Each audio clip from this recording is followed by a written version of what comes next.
আজ আপনাদের সাথে আমি জমির মালিকানার বিবরণ নিয়ে আলোচনা করব। সম্পূর্ণ ভিডিওটা দেখলে আপনি যখনই জমিটা ক্রয় করবেন সেক্ষেত্রে আপনি আপনি ঘরে বসেই মালিকানাটা মিলাতে পারবেন। এই সম্পূর্ণ ভিডিওটি দেখার জন্য আমার সাথেই থাকুন, আমাকে ফলো করুন এবং আমার চ্যানেলটি সাবস্ক্রাইব করুন। আসুন আমরা জমির মালিকানা সম্পর্কে একটু বিস্তারিত জানি। আপনি একটি জমি ক্রয় করতে চাচ্ছেন, সেই জমিটা ঢাকার মধ্যে। এখন ঢাকার মধ্যে যখনই আপনি একটা জমি ক্রয় করবেন সেক্ষেত্রে আপনার প্রথম করণীয় কি, আপনি যেই মালিকের কাছ থেকে জমিটি ক্রয় করতে চাচ্ছেন বা যে বিক্রেতা আপনার কাছে বিক্রি করতে চাচ্ছে জমিটা, তার ভোটার আইডি কার্ডটা নেবেন। তার নামের নামজারি, তার নামের খাজনা, ডিসিআর এবং তার নামের দলিল গুলো আপনার কাছে থাকতে হবে। এর পরবর্তীতে ধাপ হলো উনি কিভাবে মালিক হয়েছে তার দলিল, সকল বায়া দলিল। এখানে যতগুলা দলিল থাকুক, 10টা থাকুক, 20টা থাকুক, 5টা থাকুক, একটা থাকুক, সকল বায়া দলিলগুলো আপনার লাগবে। পাশাপাশি আপনার 4টা রেকর্ড লাগবে। First record, CS record, S A record, R S record এবং ঢাকা সিটি জরিপ রেকর্ড। এই 4টা রেকর্ড আপনার সামনে নেবেন। নেওয়ার পরে এবার কাঠ পেন্সিল, কলম, একটি সাদা কাগজ নিয়ে বসবেন। বসার পরে আপনি মালিকানার বিবরণটা আপনি লিখবেন।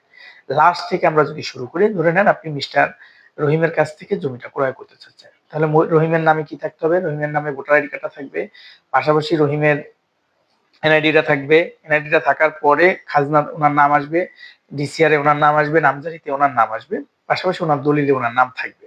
এবার দলিলটার সম্পূর্ণ তফসিলটা আগে দেখুন। দলিল নাম্বার এর পরে আপনি তফসিলটা যখন দেখবেন, তফসিলে খতিয়ান, মৌজা, দাগ নম্বর এবং ওই খতিয়ানের জমির পরিমাণ কতটুকু ছিল, কত অংশ থেকে কতটুকু দিয়েছে, এটার বিস্তারিত বিবরণটা তফসিলে থাকবে। এরপরে আসুন উনি কিভাবে মালিক হয়েছে, ওনার বায়া একটা দলিল, সেই বায়া দলিলটা সম্পর্কে আপনার আবার পড়তে হবে। পড়ার পরে ওই বায়া দলিলের যে মালিক, সে কিভাবে মালিক হয়েছে, ধরে নেন সে আর ঢাকা সিটি জরিপ রেকর্ড মালিক। এখন ঢাকা সিটি জরিপ রেকর্ড মালিক, ওনার নাম দেখতে হবে, ওই ঢাকা সিটি জরিপের খতিয়ান, জেল নম্বর, মৌজা, হ্যাঁ, এই জিনিসগুলো দেখবেন। এবং যখন দাগ দেখবেন, দাগের পাশে অংশ আছে, অংশের পরিমাণটা দেখে নেবেন এবং মোট জমির পরিমাণটা দেখে নেবেন।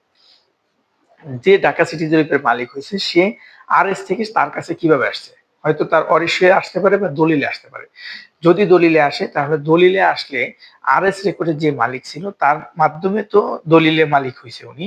এই দলিলের বিবরণটা সম্পূর্ণভাবে দেখবেন, যেটা আমি পিছনে বলছি, দাতা গ্রহীতার নাম, সম্পূর্ণ তফসিলটা মিলতে হবে। মেলানোর পরে এরপরে আপনি আরএস রেকর্ডে উনি কিভাবে মালিক হয়েছে, আরেকটা ব্যক্তি যখন দাতা হয় সেই ব্যক্তি হয়তো অরিশ সনদ, তার বাবা এস এ রেকর্ডের মালিক। এখন আর এস এ রেকর্ডের মালিক তার বাবা, কিন্তু আর এস রেকর্ডে এসে তার নাম চলে আসছে, ছেলের নাম, কিন্তু একজন ছেলের নাম আসছে। এক্ষেত্রে আপনি একটা অরিশ সনদ চাইবেন। অরিশ সনদটা হলো, আপনি অরিশ সনদে যদি দেখেন যে একজনের নাম আসছে, তার মানে ওনার একটা সন্তান, কিন্তু অরিশ সনদে যদি দেখেন 3-4 জনের নাম আসছে, কিন্তু আর এস রেকর্ডে ওনার একা নাম আসছে, তার মানে এখানে কিছু সমস্যা আছে। ওনার বাবা যদি সম্পূর্ণ দলিল ওনাকে দলিল দিয়ে লিখে দিয়ে যায় সেটা আলাদা বিষয়, যদি না দেয় সেক্ষেত্রে এইখানে ওই ওয়ারিশটা কিন্তু জমির মালিক।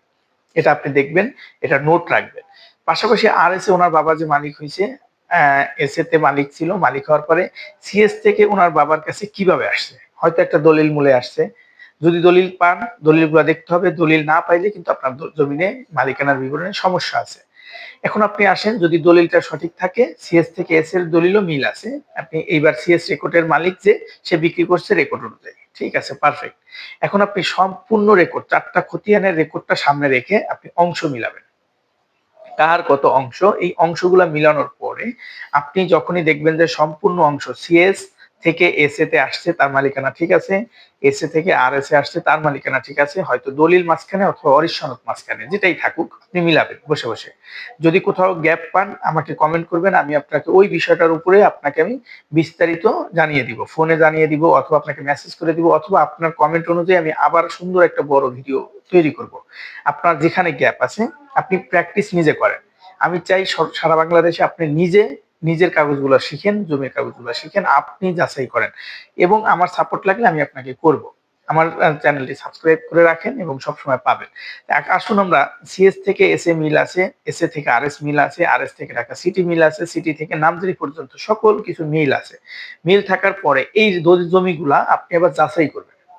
কিভাবে যাচাই করবেন? যে কয়টা দলিল, ধরে নেন আপনার কাছে 5টা দলিল আসছে, বায়া দলিল সহ, টাইটেল ডিড সহ, এই চেইন অফ ওনারশিপ মিলছে। এখন এই টাইটেল ডিড গুলো থেকে বায়া দলিল সকলগুলো আপনি জেলা সাব রেজিস্ট্রার অফিসে গিয়ে দেখবেন এই দলিলটা আসলে রেজিস্ট্রি হয়েছে কিনা। কারণ বাংলাদেশের মানুষ অনেক ভুয়া দলিলে মানে ভুয়া দলিলে পারফেক্ট বাংলাদেশ।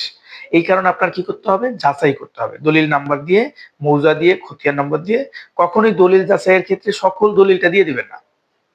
দলিল নাম্বার দিবেন, তারিখ দিবেন, মৌজা দিবেন, দাগ নাম্বার দিবেন, সর্বোচ্চ দাতার নামটা দিবেন, সাব রেজিস্ট্রার অফিসের নাম দিবেন। উনি আপনাকে ডিটেইলস একটা দলিলের তথ্য দিবে। সেক্ষেত্রে আপনি মনে করবেন অথেন্টিক। কিন্তু আপনি একটা দলিলই একজন মানুষকে দিয়ে দিচ্ছেন সার্চিং করার জন্য। সে সার্চ না করে বলে দিল ঠিক আছে। তার মানে সেও তো ২ নম্বরই করতে পারে। হয়তো ৫০০-১,০০০ টাকা বাঁচানোর জন্য। এজন্য আপনি সকল তথ্য দিবেন না সার্চিং এর ক্ষেত্রে। আর ৪ টা রেকর্ড আপনি কিভাবে সার্চিং করবেন এটা আপনি চাইলে অনলাইনে করতে পারেন।